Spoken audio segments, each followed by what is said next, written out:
Hello, and welcome to the Damien animation breakdown for shot 207. My name is Ian. I'm a motion graphics animator over at Akupara Games. So let's jump into this. So the first things first, we have all of our footage imported here. We're actually using Photoshop documents for the entire animation. Each one has multiple layers that we can manipulate in programs like After Effects or Adobe Premiere. So here we have our compositions. We have the first composition and the second composition. The second one is housing the overall shot, and we can use that for a zoom blend later. But this one we are going to use to animate all of the individual effects. So I am going to go into here. I'm going to press T on my keyboard. That opens up the opacity layer. And as you can see, I was messing with this before. We're just going to click on this stopwatch here and click that keyframe right into place. And so what that keyframe is going to do is it's going to let us actually animate the opacity layers for this particular nested comp within our main comp. So with this comp, of course, changes the color of the scene. And so if we bring this over to here, we can turn the color down to 0. So that's the first step, is to just get our color blends in there. The next thing we're going to do is we're going to go into this character composition here, which just has Mark being very angry and clearly looking for a fight. We're going to take this highlight layer and click on the Effects and Presets tab over here. Some folks like to use the expressions. I prefer the drag and drop method. So let's, oh, there we go.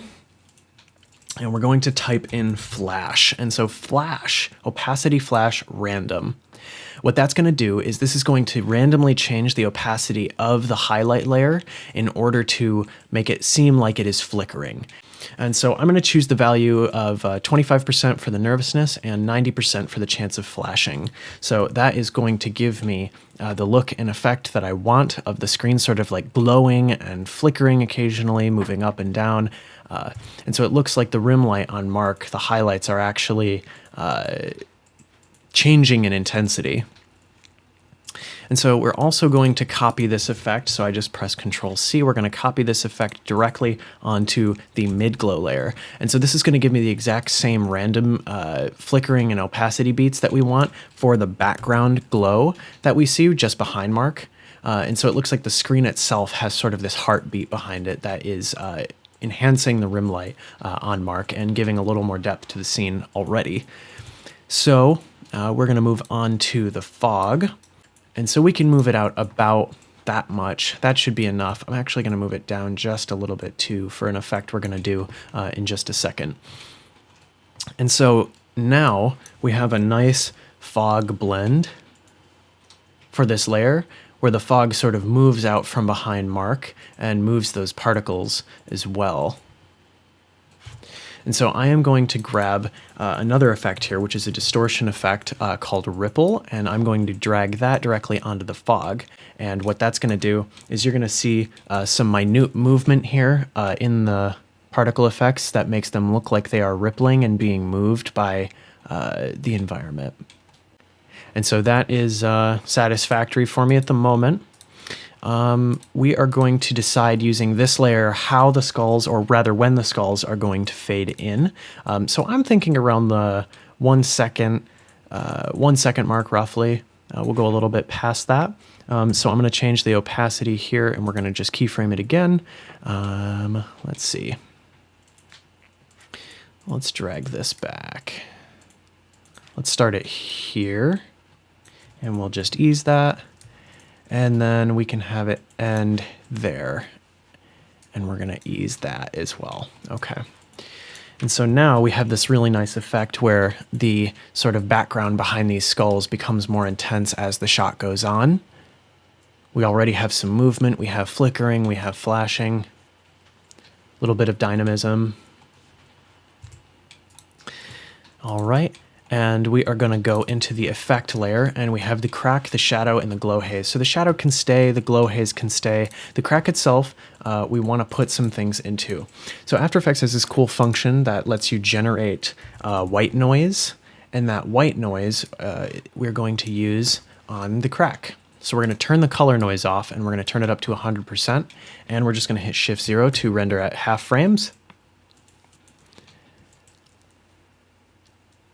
And that's a pretty nice effect. So if I move back, we can see that that's going to overlay nicely over everything else. So we also want to go back into here. We'll close this and take a look at it.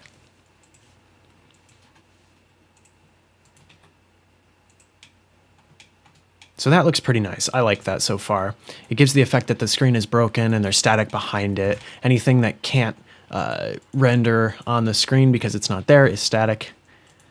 So we're going to go into the effect again, and we are actually going to go into our project here and drag in our screen footage. Now it's actually smaller than the whole image itself, because the images we're using for the animation are, click on this. They're 3800 by 2530, so we wanted to get as much quality as we could out of the renders.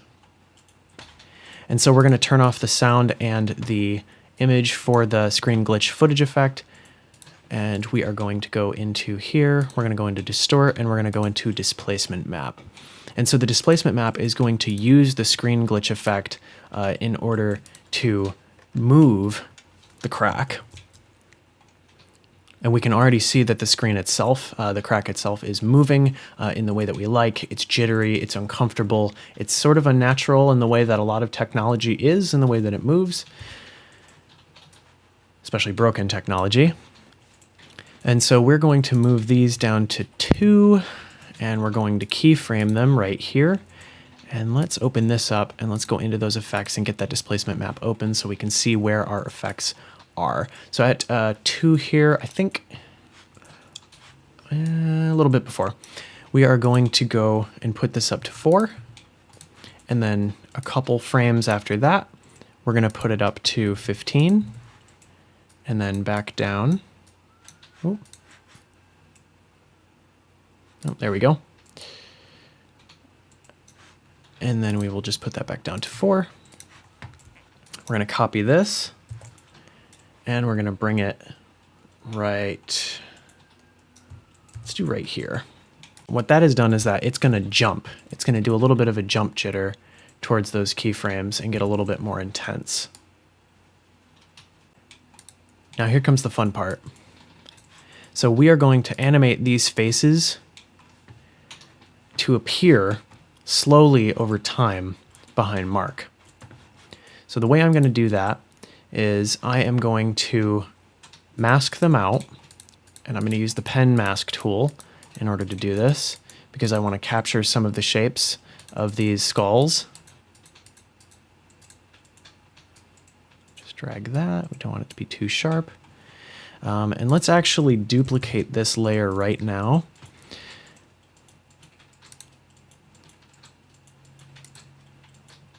Then open it up, and we will just delete the masks here. That way I can see where I'm masking below it. Plus we're going to use that second layer in just a moment for something pretty cool. All right, and so they are all masked out now. We have 5 separate masks. And these 5 separate masks we are going to animate the expansion on and animate the fading on, or the feathering. So I'm going to close this. I'm going to open up to this, open all of these, and since they're all selected, we can modify the mask fade and decide how feathered we want each one. And then we're going to take each of these mask expansions and we're going to connect them to some expression controls. So I'm going to go up here and I'm going to create a new solid layer, and it doesn't matter what color that solid layer is because we're just going to turn it off. We're then going to go into expression controls and we're going to choose slider control, and then we are going to do that a few more times till we have 5. So each one of these is going to individually control the mask expansion keyframes. And I want to do it this way because we already have keyframes that are going to be present for the mask feather and potentially for the opacity. But I also just wanted to show that you can use slider controls in this manner for the mask expansion. So we're going to click this layer here, and we are going to Alt Control this mask expansion so we get the pick whip. We'll click this, and we'll just pick whip up to the slider. That's going to add this expression here, which is going to let us control the magnitude of the expansion based on the slider, of which we can keyframe all in the same place as well. Okay, so now that we have all of our sliders set, we're going to start figuring out the offsets for the mask expansion for these skulls. Okay, and now these are all set to -265. We can't see the skull faces in the back anymore, so I'm just going to click this slider and give keyframes to all of these, and then we're going to go towards the end here. We'll say 20F. I'm going to actually drag these back to 1 for a reason I'll explain in a minute. And so we're going to go to 20F here in between 3 and 4 seconds, and then we're going to begin placing keyframes. And so we go here and we watch it, and they all sort of blend out and together, and they continue to blend out to the end. Animate. Perfect.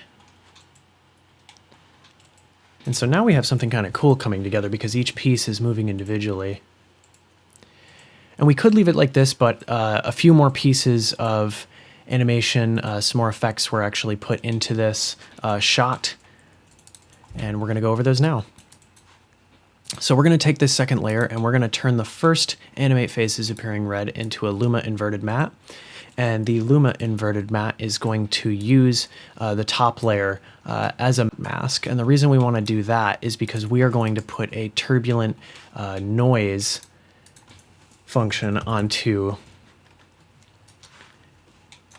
the top layer. And we're going to choose turbulent smooth. And we're going to go into the transform. Let's go up here. Go into the transform, and we're going to scale this way up. We're going to turn the contrast way up. And I've decided I don't want the scale to be that big. I've decided I want it to be less. Yeah, that should be pretty good. Turn the contrast down a little bit. Let's turn the brightness up and turn the contrast down. And now we are going to take this turbulent noise and we're going to give this a radial blur. And what that radial blur is going to do, once set to zoom mode, is going to give this really interesting effect to the mask itself, where we get sort of this light peering through the screen. And so we're going to turn this up to high on anti-alias mode. And how much of this do we want is the question. How intense do we want it? So let's see what that looks like. Don't love it, so let's turn it back down to 12. And now let's take it and let's go from the beginning to the turbulent noise. We'll change the evolution of this all the way to the end, and we'll go to 180. And we're going to watch this render at half frames, and we're going to see how the radial blur has affected the mask, which we've used as a inverted luma matte for the animated faces. All right.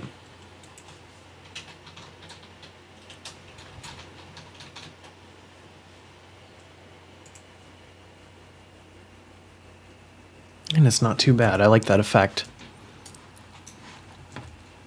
I'm wondering if we should increase the contrast even more. Really give it some...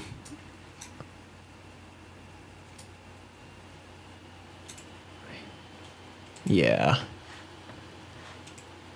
All right, I like that. It looks like they're sort of shining through the screen.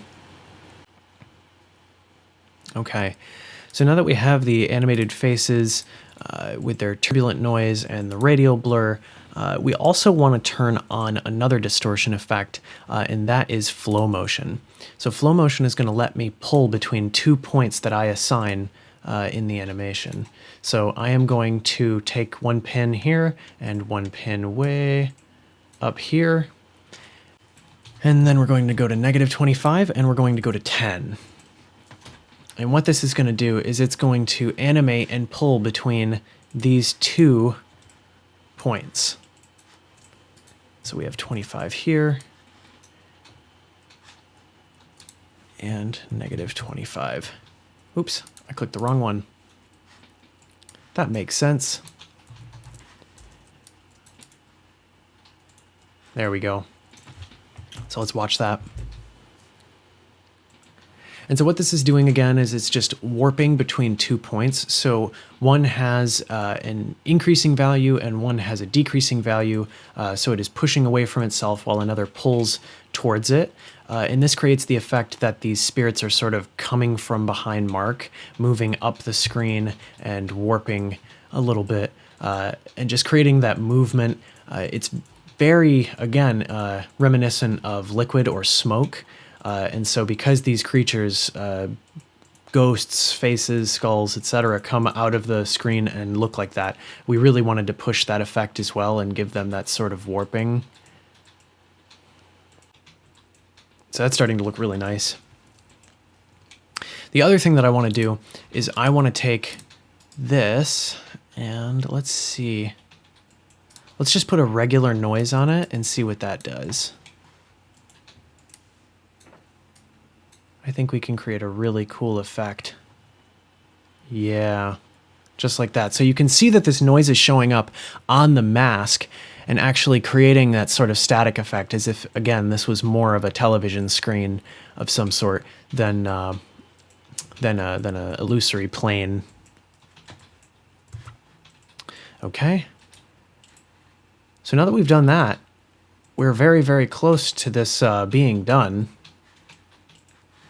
The last effects that we might want to do are creating the same Luma inverted map for the fog. In fact, you know what? Let's just copy it straight from the other effect instead of making a new one. It's just easier that way.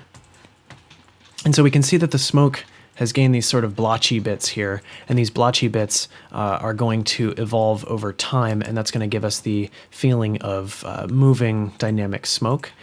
So we're going to go into our blur menu, and we're going to grab the Gaussian blur, and I'm just going to turn this up to probably 20. Let's do 20, and then let's turn the contrast way down on here. Even further, even further, even further. There we go.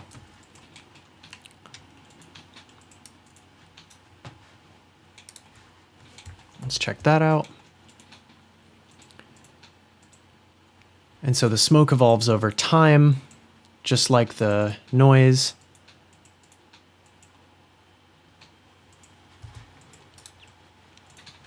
All right.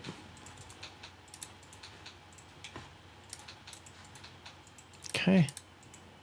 And let's see what else we need to do. What else do we want to do?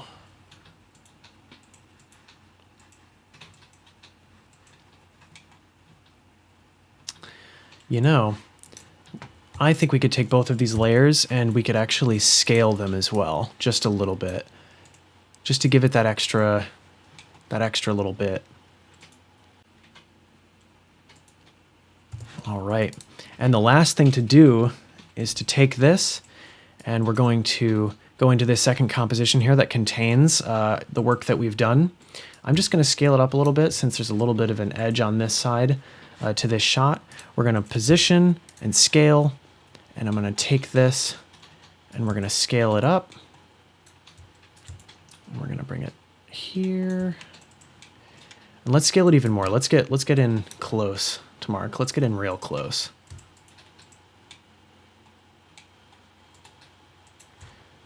And then let's go here. And I'm actually just going to reset the scale value, and I'm going to reset the position value, and it's going to create 2 keyframes here, and we're going to get this nice effect of the camera zooming out and away to show off the emitting skulls. All right, and so let's render this out and see.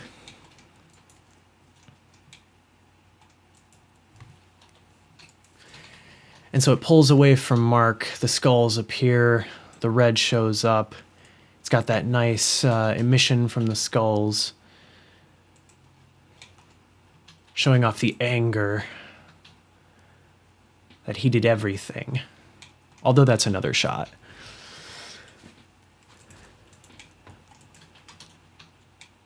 All right.